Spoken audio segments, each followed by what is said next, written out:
ಶ್ರೀ ಗುರುಭ್ಯೋ ನಮಃ. ಹರಿ ಓಂ. ಸೃಷ್ಟಿಸ್ಥಿತ್ಯಪ್ಯಯೇಹ ನಿಯತಿ ದೃಶಿತಮೋ ಬಂಧಮೋಕ್ಷಾಶ್ಚ ಯಸ್ಮಾತ್ ಅಸ್ಯ ಶ್ರೀ ಬ್ರಹ್ಮರುದ್ರ ಪ್ರಭೃತಿ ಸುರನರದ್ವೀಷ ಶತ್ರುತ್ಮಕಸ್ಯ ವಿಷ್ಣೋರ್ವ್ಯಸ್ತಾಃ ಸಮಸ್ತಾಃ ಸಕಲಗುಣನಿಧಿಃ ಸರ್ವದೋಷವ್ಯಪೇತಃ ಪೂರ್ಣಾನಂದೋ ವ್ಯಯೋ ಯೋ ಗುರುರಪಿ ಪರಮಃ ಚಿಂತಯೇತಂ ಮಹಾಂತಂ. ಓಂ ಜನ್ಮಾದ್ಯಸ್ಯ ಯತೋನ್ಮಯಾದಿತರತಶ್ಚ ಅರ್ಥೇಷ್ವವಿಘ್ನಸ್ವರಾಟ್ ತೇನೇ ಬ್ರಹ್ಮಹೃದಾಯಾದಿಕವಯೇ ಮುಹ್ಯಂತಿ ಯಂ ಸೂರಯಃ. ತೇಜೋವಾರಿಮೃಗಂ ಯಥಾ ವಿನಿಮಯೋ ಯತ್ರ ತ್ರಿಸರ್ಗೋ ಮೃಷಾ ಧಾಮ್ನಾ ಸ್ವೇನ ಸದಾ ನಿರಸ್ತಕುಹಕಂ ಸತ್ಯಂ ಪರಂ ಧೀಮಹಿ.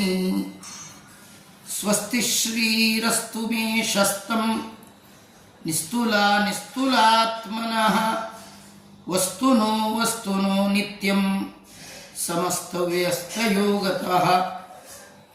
ಮೂಕೋಪಿ ಯತ್ಪ್ರಸಾದೇನ ಮುಕುಂದಶಯನಾಯತೆ ರಾಜರಾಜಾಯತೆ ರಿಕ್ತೋ ರಾಘವೇಂದ್ರಂ ತಮಾಶ್ರಯೇ.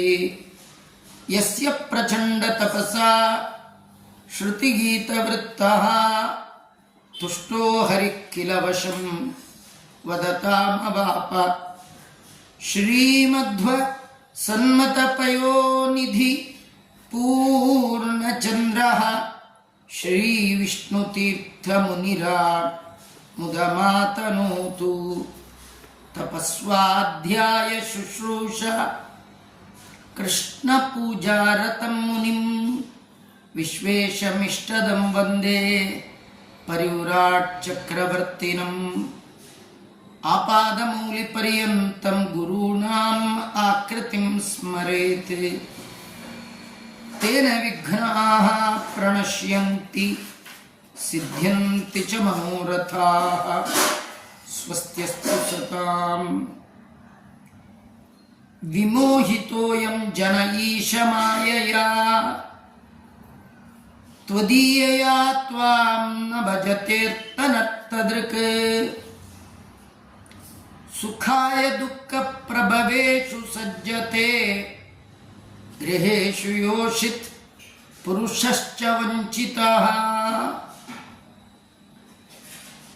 ಮುಚುಕುಂದ ಮಹಾರಾಜನ ವಿವೇಕ. ಭಗವಂತನ ಮುಂದೆ ಶ್ರೀ ಮುಚುಕುಂಜ ಮಹಾರಾಜರು ಈ ರೀತಿ ಹೇಳ್ತಾ ಇದ್ದಾರೆ. ಪ್ರಾತಸ್ಮರಣೀಯರಾದಂತಹ ಶ್ರೀ ವಿಷ್ಣು ತೀರ್ಥರು ಶ್ರೀಮದ್ ಭಾಗವತ ಸಾರೋದ್ಧಾರದಲ್ಲಿ ವೈರಾಗ್ಯ ಪ್ರಕರಣದಲ್ಲಿ ಶ್ರೀ ಮುಚುಕುಂದ ಮಹಾರಾಜರ ಈ ಸ್ತೋತ್ರದ ಒಳಗಿರುವ ಅವರ ವಿವೇಕ. ತುಂಬ ಜನ ಸುಖಕ್ಕಾಗಿ ಸಂಸಾರದ ದುಃಖವನ್ನೇ ಮತ್ತೆ ಮತ್ತೆ ಬಯಸ್ತಾರೆ. ಅದನ್ನು ವಿವರಿಸಿ ತಿಳಿಸ್ತಾ ಶ್ರೀ ವಿಷ್ಣು ತೀರ್ಥರು ಗರ್ಭದಲ್ಲಿ ಜೀವ ಪ್ರವೇಶ ಮಾಡಿದ ಆರಂಭದಿಂದ ಮರಣ ಪರ್ಯಂತರವಾಗಿ ವೈರಾಗ್ಯದ ಉತ್ಪತ್ತಿಗೋಸ್ಕರ ಅದರ ಒಳಗಿರುವಂತಹ ದುಃಖ ವಿಶೇಷಗಳನ್ನು ತೋರಿಸ್ತಾ ವೈರಾಗ್ಯದಲ್ಲಿ ವಿಶೇಷವಾದ ಆದರ ಜಿಜ್ಞಾಸುಗಳಿಗೆ ಹುಟ್ಟುವ ಸಲುವಾಗಿ ಪೂರ್ವಾಚಾರಮಪಿ ಪ್ರದರ್ಶಯತಿ. ಹೇಗೆ ಹಿಂದಿನವರು ಸುಖಕ್ಕಾಗಿ ಈ ಸಂಸಾರವನ್ನು ಬಯಸಿ ಬಹುದೊಡ್ಡ ದುಃಖಕ್ಕೆ ಸಿದ್ಧರಾಗ್ತಾ ಇದ್ದಾರೆ. ವಿಮೋಹಿತ ಇಲ್ಲಿಂದ ಆರಂಭ ಮಾಡಿಕೊಂಡು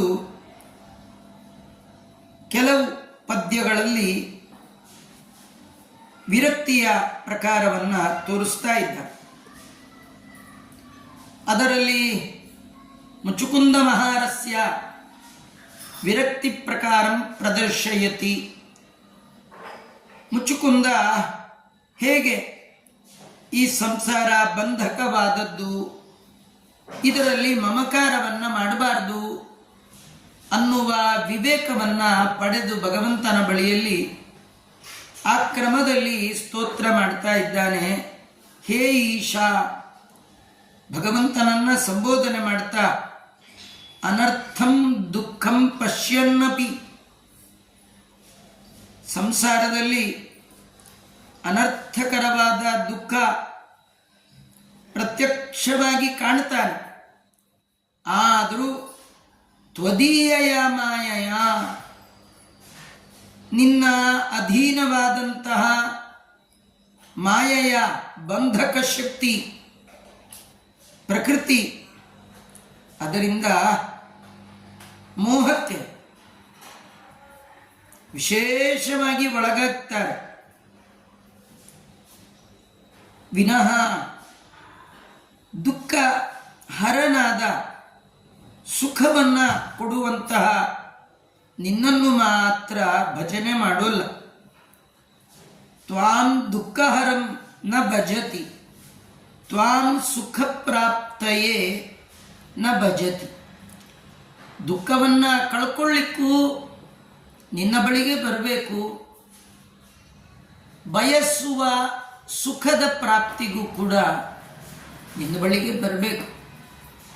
ನಿನ್ನ ಹೊರೆತು ಪೊರೆಬವರ ನಾನರಿಯೇ ಹರಿಯೇ. ಆದರೆ ದುಃಖ ಬರುವ ಸಂಸಾರದ ಕಡೆ ನಿನ್ನ ಮಾಯೆಯ ಬಂಧಕ ಶಕ್ತಿಗೆ ಒಳಗಾಗಿ ಸಂಸಾರವನ್ನೇ ಜನ ಬಯಸ್ತಾರೆ. ದುಃಖ ಪರಿಹಾರಕ್ಕಾಗಿ, ಸುಖ ಪ್ರಾಪ್ತಿಗೋಸ್ಕರವಾಗಿ ನಿನ್ನನ್ನ ಭಜನೆ ಮಾಡೋಲ್ಲ. ಕಿಂಚ ತ್ವದೀಯ ಮಾಯೈವ ಯೋಷಿತ್ ಪುರುಷಶ್ಚ ಇತ್ಯಯಂ ಜನೋ ವಂಚಿತ.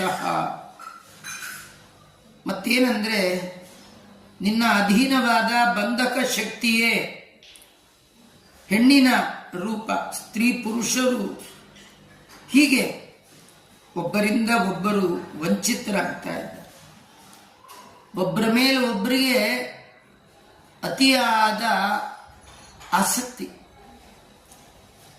ಅದೇ ಆಸಕ್ತಿ ನಿನ್ನಲ್ಲಿ ಇಲ್ಲ. ಇದು ದುಃಖಕ್ಕೆ ಸಾಧನ. ಗೃಹೇಶು ತದಾದಿಷು ವಿಷಯೇಶು ಸುಖಾಯ ಸಜ್ಜತೆ.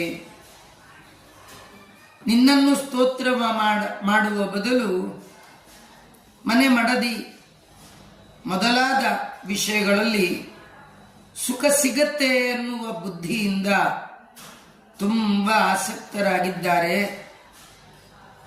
ಇದು ಆಸಕ್ತರಾಗಲಿಕ್ಕೂ ನಿನ್ನ ಭಜನೆ ಮಾಡದೇ ಇರಲಿಕ್ಕೂ ಇದಂಚ ದ್ವಯಂ ತ್ವನ್ಮಾಯೈವೇತಿ. ದುಃಖ ಪರಿಹಾರಕ್ಕೆ ನಿನ್ನ ಬಳಿಗೆ ಬರಬೇಕಿತ್ತು, ಸುಖ ಪ್ರಾಪ್ತಿಗೋಸ್ಕರವಾಗಿ ನಿನ್ನ ಭಜನೆ ಮಾಡಬೇಕಿತ್ತು. ಆದರೆ ಇದೆರಡಕ್ಕೂ ನಿನ್ನ ಭಜನೆ ಮಾಡದೆ ದುಃಖದ ನೆಲೆ ಬೀಡಾದ ಸಂಸಾರದಲ್ಲಿಯೇ ಸುಖ ಇದೆ ಅಂತ ಸಂಸಾರದಲ್ಲಿ ಆಸಕ್ತರಾಗ್ತಾರೆ. ಇದು ನಿನ್ನ ಬಂಧಕ ಶಕ್ತಿ ಅಂತ ವಿವೇಚನೆಯಿಂದ ತಿಳಿದ ಮುಚುಕುಂದ ಮಹಾರಾಜ ಭಗವಂತನ ಮುಂದೆ ಹೇಳ್ತಾ ಇದ್ದ. ಮುಚುಕುಂದ ತನ್ನ ಸ್ತೋತ್ರವನ್ನ ದೇವರ ಮುಂದೆ ಮುಂದುವರೆಸ್ತಾ, ಈ ಸಂಸಾರದ ಒಳಗಿರುವಂತಹ ಜೀವ, ಅವನ ಚಿಂತೆ ಕೊನೆಯೇ ಇಲ್ಲ. ಏನದು? ಮಂಗಳ ಪದ್ಯವನ್ನ ಈ ಸಂದರ್ಭದಲ್ಲಿ ಶ್ರೀ ವಿಷ್ಣು ತೀರ್ಥರು ತಾವು ಸ್ವೀಕಾರ ಮಾಡಿದ್ದಾರೆ. ಇದು ಕೂಡ ಮುಚುಕುಂದ ರಾಜನ ಸ್ತೋತ್ರ. ನಾನು ಒಮ್ಮೆ ಆ ಪದ್ಯವನ್ನ ಉಚ್ಚಾರ ಮಾಡ್ತೇನೆ, ನೀವೆಲ್ಲರೂ ಮತ್ತೆ ಪುನರುಚ್ಚರಿಸಿ. ಮಮೈಷ ಕಾಲೋಜಿತ ನಿಷ್ಫಲೋಗತೋ ರಾಜ್ಯಶ್ರಿಯೋನ್ಯುದ್ಧಮದಸ್ಯ ಭೂಪತೆ ಮರ್ತ್ಯಾತ್ಮ ಬುದ್ಧೇ ಸುತದಾರಕೋಶೇಷು ಅಸಜ್ಜಮಾನಸ್ಯ ದುರಂತ ಚಿಂತಯಾ. ಮಮೈಷ ಕಾಲೋಜಿತ ನಿಷ್ಫಲೋ ಗತೋ ರಾಜ್ಯಶ್ರಿಯೋನ್ನದ್ಧಮತಸ್ಯ ಭೂಪತೆ ಮರ್ತ್ಯಾತ್ಮ ಬುದ್ಧೇ ಸುತದಾರಕೋಶೇಷು ಅಸಜ್ಜಮಾನಸ್ಯ ದುರಂತ ಚಿಂತಯ. ಮುಚುಕುಂದ ಮಹಾರಾಜರು ಭಗವಂತನ ಮುಂದೆ ಸಂಸಾರಿಗಳ ಚಿಂತೆಗೆ ಕೊನೆ ಇಲ್ಲ ಅಂತ ನಿವೇದನೆ ಮಾಡ್ತಾ ಇದ್ದಾರೆ. ಹೇಳುವಾಗ ಹೇ ಅಜಿತ ಅಂತ ಸಂಬೋಧನೆ ಮಾಡ್ತಾ, ಮರ್ತ್ಯ ದೇಹೆ ಆತ್ಮೇತಿ ಅಹಮ್ಮತಿ ಬುದ್ಧಿ ಯಸ್ಯ, ಈ ದೇಹವೇ ನಾನು ಅಂತ ಯಾರು ತಿಳ್ಕೊಂಡಿರ್ತಾನೆ ಅವನಿಗೆ ಚಿಂತೆಗೆ ಕೊನೆಯೇ ಇಲ್ಲ. ಭಗವಂತ ನೀನು ಯಾರಿಂದಲೂ ಪರಾಜಯವೇ ಇಲ್ಲದವ, ಎಲ್ಲರನ್ನೂ ನೀನು ಜಯಿಸ್ತೀಯ.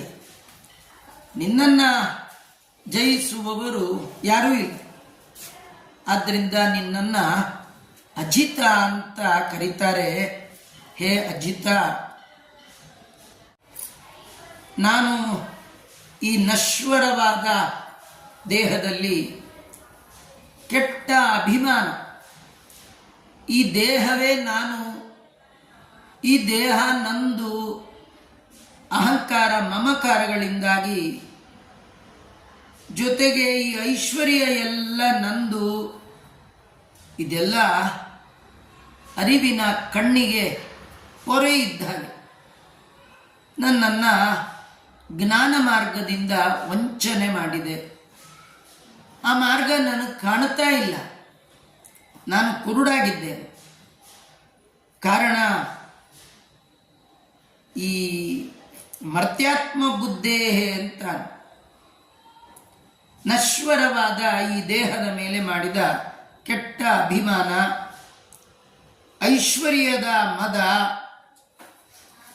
ಇದರಿಂದಾಗಿ ಸುತದಾರ ಕೋಶೇಶು ಅಸಜ್ಜಮಾನಸ್ಯ ದುರಂತ ಚಿಂತೆಯ. ಮಡದಿ, ಮಕ್ಕಳು, ಸಂಪತ್ತು ಇದರಲ್ಲೇ ಆಸಕ್ತನಾಗಿದ್ದೇನೆ. ಇವುಗಳ ಸಂಪಾದನೆ, ಇವುಗಳ ಸಂರಕ್ಷಣೆ, ಇದರಲ್ಲಿ ಕೊನೆಯೇ ಇಲ್ಲದ ಚಿಂತೆ. ಇಲ್ಲಿಯ ತನಕ ನಾನು ಕಳೆದ ಎಲ್ಲ ಕಾಲವೂ ಇದರೊಳಗೆ ಕಳೆದು ಬಿಟ್ಟಿದ್ದೇನೆ. ಹೀಗಾಗಿ ಹೇ ಅಜಿತ, ಕಾಲಃ ನಿಷ್ಫಲೋಗತಃ ಮಮೈಷ ಕಾಲಃ, ನೀನು ನನಗೆ ಸಾಧನೆಗೆ ಅಂತ ಯಾವ ಕಾಲವನ್ನು ಕೊಟ್ಟಿದ್ದೆ, ಸದ್ವಿನಿಯೋಗ ಮಾಡ್ಕೋ ಅಂತ ಯಾವ ಉತ್ತಮವಾದ ಕಾಲವನ್ನು, ದೇಶವನ್ನು ಕೊಟ್ಟಿದ್ದೆ, ಅದು ಎಲ್ಲವನ್ನು ಕಳ್ಕೊಂಡ್ಬಿಟ್ಟೆ. ಅನ್ಯಾಯವಾಗಿ, ವ್ಯರ್ಥವಾಗಿ ನನ್ನ ಆಯುಷ್ಯ ಎಲ್ಲ ಹೋಯಿತು. ಆಯುಷ್ಯ ಎಲ್ಲ ನಿಷ್ಫಲ ಆಯಿತು, ವ್ಯರ್ಥವಾಗಿ ಕಳೆದು ಬಿಟ್ಟೆ ಅಂತ ಮುಚುಕುಂದ ಮಹಾರಾಜ ಭಗವಂತನ ಮುಂದೆ ತನ್ನ ಚಿಂತನೆಯನ್ನು ತೋಡಿಕೊಳ್ಳುತ್ತಾ ಇದ್ದ. ಮತ್ತೆ ಮುಚುಕುಂದ ಮಹಾರಾಜನ ಪರಿತಾಪ, ಇವತ್ತಿದ್ದು ನಾಳೆ ಹೋಗುವಂತಹ ಶರೀರ, ಇದರ ಮೇಲೆ ಇಷ್ಟ್ಯಾಕೆ ಮೋಹ ಅಂತ ಅದರ ಬಗ್ಗೆ ವಿಸ್ತಾರವಾಗಿ ಈ ಶರೀರದ ಬಗ್ಗೆ ಅವನಿಗಿರುವಂತಹ ಚಿಂತನೆ. ಮುಚುಕುಂದ ಅಂತಾನೆ, ಕಲೇವರೇಸ್ಮಿನ್ ಘಟಕುಡ್ಯ ಸನ್ನಿಭೇ ನಿರೂಢಮಾನೋ ನರದೇವ ಇತ್ಯಹಂ ವೃತೋರಥೇ ಬಾಶ್ವಪದಾತ್ಯನೀಕಃ ವೈಗಾಂ ಪರ್ಯಟಂ ಸ್ತ್ವಾಂ ಅಗಣೀಯ ದುರ್ಮದಃ. ಒಳ್ಳೆ ಶ್ಲೋಕವನ್ನು ಶ್ರೀಮದ್ ಭಾಗವತದ್ದನ್ನು ಆಯ್ಕೆ ಮಾಡಿ ವಿಷ್ಣು ತೀರ್ಥರು ಈ ವೈರಾಗ್ಯ ಪ್ರಕರಣದಲ್ಲಿ ಉದ್ಬೋಧಕವಾಗಿ ತಿಳಿಸ್ಕೊಡ್ತಾರೆ. ಕಲೇವರೇಸ್ಮಿನ್ ಘಟಕುಡ್ಯ ಸನ್ನಿಭೇ ನಿರೂಢಮಾನೋ ನರದೇವ ಇತ್ಯಹಂ. ಈ ಕಲೇವರ ಘಟಕುಡ್ಯೇನ ವಾ ಸದೃಶೇ ಕಲೇವರೇ ನಿರೂಢಮಾನೋ ಭವಂ. ನಾನು ಎಂಥವ, ಸರ್ವೋತ್ತಮನಾದ ಭಗವಂತನ ಮುಂದೆ ಶ್ರೀ ಮುಚುಕುಂದ ಮಹಾರಾಜ ಹೇಳ್ತಾ ಇದ್ದಾನೆ, ಸ್ವಾಮಿ, ನನ್ನ ಈ ಶರೀರ ಘಟಕುಡ್ಯ ಸನ್ನಿಭು, ಮಣ್ಣಿನಿಂದ ಆದದ್ದು. ದಾಸರಂತಾರೆ, ಮಣ್ಣಿಂದ ಕಾಯ ಮಣ್ಣಿಂದ ಅಂತ. ಮೃಣ್ಮಯವಾದದ್ದು ಈ ಶರೀರ. ಯದ್ಯಪಿ ಈ ಶರೀರ ಪಂಚಭೂತಗಳ ಮಿಶ್ರಣ, ಪೃಥ್ವಿ, ಅಪ್, ತೇಜಸ್, ವಾಯು, ಆಕಾಶ. ಆದರೆ ಬಹು ಪ್ರಮಾಣದಲ್ಲಿ ಈ 5 ವಸ್ತುಗಳಲ್ಲಿ ಯಾವುದಿದೆ ಅಂದರೆ ಮಣ್ಣು.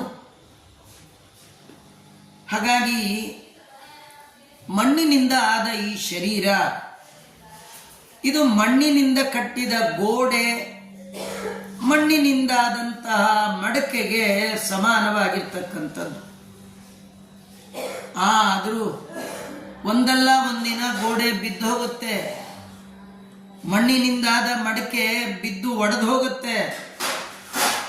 ಇಂತಹ ನಶ್ವರವಾದ ಘಟ ಕುಡ್ಯಗಳಿಗೆ ಸಮಾನವಾದ ಈ ಶರೀರದ ಒಳಗೆ ನಾನು ಅಭಿಮಾನದಿಂದ, ಅದರ ಒಳಗೆ ರಾಜ ಅನ್ನುವ ಅಭಿಮಾನದಿಂದ ಇದ್ದೇನೆ. ರಥ, ಕುದುರೆ, ಆನೆ, ಕಾಲಾಳು, ಇದೆಲ್ಲ ಸೈನ್ಯ ಚತುರಂಗ ಬಲವನ್ನು ಕಟ್ಟಿಕೊಂಡು ಕೆಟ್ಟ ಮದದಿಂದ ಈ ಭೂಮಿಯಲ್ಲಿ ಸಂಚಾರ ಮಾಡಿದೆ. ಎಲ್ಲಿಯೂ ಕೂಡ ನಿನ್ನನ್ನು ಗಣನೆಗೆ ತಂದುಕೊಳ್ಳೇ ಇಲ್ಲ, ಮರೆತು ಬಿಟ್ಟೆ ಅಂತ. ನಾನು ರಾಜ ಅನ್ನುವ ಅಹಂಕಾರದಿಂದ, ಈ ಶರೀರ ನಂದು ಅನ್ನುವ ಮಮಕಾರದಿಂದ ನಿನ್ನನ್ನು ಮರೆತು ಎಲ್ಲ ಕಡೆ ಸಂಚಾರ ಮಾಡಿದೆ. ಇದಕ್ಕೆಲ್ಲ ಕಾರಣ ನನ್ನ ಮದ. ನಿನ್ನನ್ನು ಲೆಕ್ಕಕ್ಕೆ ಇಟ್ಕೊಳ್ಳಿಲ್ಲ. ಎಲ್ಲ ಪದಾರ್ಥಗಳ ಒಳಗೆ, ಚೇತನಾತ್ಮಕವಾದ ಪ್ರಪಂಚದಲ್ಲಿ ಅನಾದಿ ಕಾಲದಿಂದ ಅನಂತ ಕಾಲದವರೆಗೆ ಇರುವಂತಹ ನಿನ್ನನ್ನು ನಾನು ಸ್ಮರಣೆಯೂ ಮಾಡಲಿಲ್ಲ. ಇದ್ದಾನೆ ಎನ್ನುವ ಎಚ್ಚರಿಕೆಯೂ ಇಲ್ಲದೆ ಅನ್ಯಾಯವಾಗಿ ನನ್ನ ಜೀವನವನ್ನು ಕಳೆದುಬಿಟ್ಟೆ. ಬೇಕಾದಷ್ಟು ಸಂಚಾರ ಮಾಡಿದೆ ಅಂತ ಮುಚುಕುಂದ ಮಹಾರಾಜ ಹೇಳ್ತಾ ಇದ್ದಾನೆ. ಮುಚುಕುಂದನ ಉಪದೇಶ ಮತ್ತು ನಾರದರ ಉಪದೇಶವನ್ನು ಮುಂದೆ ವಿಷ್ಣು ತೀರ್ಥರು ತೆಗೆದುಕೊಂಡು ಈ ವೈರಾಗ್ಯ ಪ್ರಕರಣವನ್ನು ಮುಂದುವರಿಸ್ತಾರೆ. ಅದನ್ನು ಮತ್ತೆ ನಾಳೆ ನೋಡೋಣ ಅಂತ ಹೇಳ್ತಾ ಶ್ರೀಕೃಷ್ಣ ಅರ್ಪಣಮಸ್ತು. ಸರ್ವೇಂದ್ರ